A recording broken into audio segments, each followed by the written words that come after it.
Hello guys, welcome back to my channel Sri vlogs.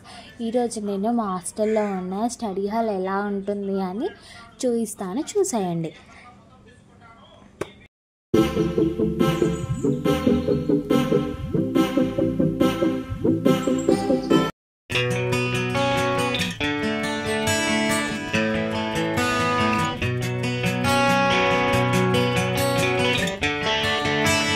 ఈ video నేను break టైంలో తీసాను కాబట్టి ఎవరు లేరు, స్టడీ హాల్ ఉంది కానీ ఎవరు లేరు అని అనుకోకండి.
Thank you so much for watching. ఇలాంటి వీడియోస్ కోసం నా ఛానల్ని సబ్స్క్రైబ్ చేసుకోండి. Thank you.